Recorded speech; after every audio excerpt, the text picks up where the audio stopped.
Vishnu creation YouTube ചാനലിലേക്ക് സ്വാഗതം. Pension അറിയിപ്പുകൾക്കൊക്കെ വേണ്ടി നിങ്ങൾ വിഷ്ണു ക്രിയേഷൻ യൂട്യൂബ് ചാനൽ മറക്കാതെ തന്നെ സബ്സ്ക്രൈബ് ചെയ്യൂ. നമുക്ക് നേരെ വീഡിയോയിലേക്ക് പോകാം. നിങ്ങൾക്കറിയാവുന്ന പോലെ തന്നെ മെയ് മാസം പെൻഷൻ വിതരണം തീർന്നിരിക്കുകയാണ്. അതുകൊണ്ട് തന്നെ കുടിശ്ശിക കിടക്കുന്ന 2 മാസത്തെ ഗഡു ബാക്കി കുടിശ്ശികയായിട്ടുണ്ട്. അപ്പോൾ അതിൽ 1 മാസത്തെ ഗഡു ജൂൺ മാസത്തെ കൂട്ടി നമുക്ക് നൽകുകയാണ്. 3200 ജൂൺ മാസം വിതരണമായി വരുന്നുണ്ട്. അപ്പോൾ ഈ മാസം പെൻഷൻ വിതരണം എല്ലാവരും അറിഞ്ഞതുപോലെ തന്നെ നേരത്തെയാണ് നടക്കുന്നത്. നിലമ്പൂർ ഇലക്ഷനൊക്കെ പ്രമാണിച്ചുകൊണ്ട് തന്നെ വിതരണം നേരത്തെ ആക്കിയിരിക്കുകയാണ്.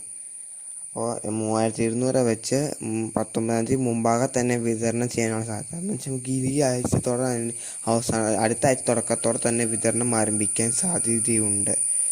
അപ്പോൾ മസ്തിന് ചെയ്ത എല്ലാ ഉപഭോക്താക്കൾക്കും തുക വിതരണം മുടങ്ങാതെ തന്നെ എത്തിച്ചേരുന്നതായിരിക്കും. ഈ മാസം 25-നാണ് മസ്തി എന്നുള്ള തീയതി ഉള്ളത്. അപ്പോൾ നിങ്ങൾ അക്ഷയ കേന്ദ്രങ്ങളിൽ പോയി തന്നെ എല്ലാം ചെയ്യേണ്ടതാണ്. കാരണം അക്ഷയ മാത്രമാണ് ഇതിനെക്കുറിച്ചൊക്കെ ഉള്ളത്. അപ്പോൾ നിങ്ങൾ മറക്കാതെ തന്നെ അക്ഷയ കേന്ദ്രത്തിൽ പോയി ബയോമസ്റ്ററിങ് എല്ലാം ചെയ്യുക.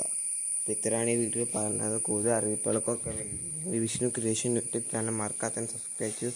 നമുക്ക് അടുത്ത വീഡിയോയിൽ പിന്നെ